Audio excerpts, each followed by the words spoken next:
அனுபவ வாழ்வு நேயர்களுக்கு வணக்கங்க. இன்றைக்கி நம்ம என்ன பார்க்க போகிறோம்னா, இயற்கையில் செய்யக்கூடிய குழந்தைங்களுக்கான ஒரு 6 விளையாட்டு பொருட்களை பற்றி தாங்க நம்ம பார்க்க போகிறோம். இப்போ பார்த்திங்கன்னா 1980, 90களுக்கு முன்னாடி இருக்கிற கிராமப்புற குழந்தைங்கள்லாம் தென்னை இலை, பூவரசம் இலை, களிமண்ணான பொம்மைகள் இதை கொண்டு தான் விளையாண்டுட்டு இருந்தாங்க. அதுக்கப்புறம் பொருளாதார வளர்ச்சி, வர்த்தக வளர்ச்சியின் காரணமாக யாரோ தயாரித்து கொடுக்குற பொம்மையை தான் நம்ம பயன்படுத்திகிட்டு இருக்கோம். அவங்க கையில் இருக்கிற பொருட்கள் எப்படி செஞ்சாங்க, யார் செஞ்சாங்க, எதை வச்சு செஞ்சாங்க இப்படிங்கிற எந்த ஒரு விவரமே அவங்களுக்கு தெரியாது. நேரடியாக கைக்கு வருவதால் வெறுமனே விளையாட்டு மட்டும்தான் பலனாக கிடைக்கிது. ஒரு மூளை வளர்ச்சிக்கோ சிந்தனை திறன் மேம்பாட்டிற்கோ எந்தவித உதவியுமே இது கொடுக்கறதில்ல.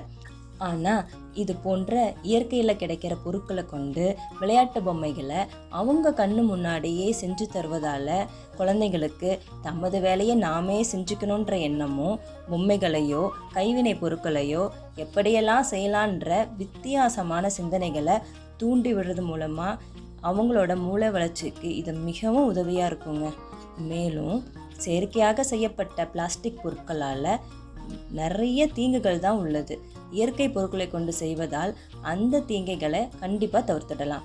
பொம்மைகளை வாங்கக்கூடிய செலவுகளும் நம்மளுக்கு ரொம்பவே மிச்சமாகும். சரி வாங்க, அந்த பொருட்கள் என்னென்ன பொருட்கள்னு நம்ம இப்போ பார்க்கலாம். இது தென்னை இலையில் செஞ்ச அழகான ஒரு கை கடிகாரம். பாருங்கள் எவ்வளவே அழகாக இருக்குது. இது ஒரு குட்டியான மோதிரம். குழந்தைங்க இது அவங்களே செஞ்சாங்கன்னா ரொம்பவே சந்தோஷப்படுவாங்க. கையில் போட்டுட்டு உங்கள்கிட்ட கொண்டாந்து ரொம்ப சந்தோஷமாக காமிப்பாங்க. இது பார்த்திங்கன்னா ஒரு காத்தாடி. பாருங்களேன், இதுவும் ரொம்பவே அழகாக இருக்குது. என்ன அழகாக சுற்றுது பாருங்கள். அது பாருங்கள், இந்த காத்தாடியில் அந்த நடுவில் சொருகக்கூடிய குச்சி அதுவும் தென்னங்குச்சி தான். சிம்பிளாக செஞ்சு அழகாக அதில் பாருங்களேன், இந்த குச்சியை சொருகி குழந்தைங்கள்லாம் கையில் பிடிச்சிட்டு காத்தடிக்கிறப்போ அப்படியே அழகாக கொண்டு போயிட்டு ரொம்பவே சந்தோஷப்படுவாங்க. நம்ம வெளியே வாங்குகிற காத்தாடியை விட இது நேச்சரான ஒரு பொருள். இதை வச்சு குழந்தைங்க ரொம்பவே ஈஸியாக செஞ்சு சந்தோஷப்படுவாங்க. அடுத்தது பார்த்திங்கன்னா ஒரு படகு.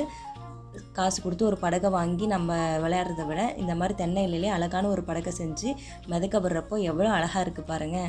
இது ரொம்ப லேசாகவும் இருக்கும். அடுத்தது பார்த்திங்கன்னா மூக்கு கண்ணாடி. இது ரொம்பவே சிம்பிளாக இருக்குங்க. சும்மா இலைகளை சுருட்டி வச்சு செய்கிறது தான். ரொம்ப சிம்பிள் தான்.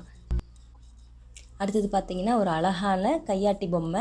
இந்த பொம்மைக்கு கீழே பார்த்திங்கன்னா ஒரு குச்சி இருக்கும். அந்த குச்சை வச்சு அசைக்கும் போது இந்த 2 கைகளை பொம்மை அசைச்சு ஒரு சிரிச்சுக்கிட்டே இருக்கிற மாதிரியான ஸ்மைலிலாம் போட்டுவிட்டோம்னா ரொம்பவே இது அழகாக இருக்கும்.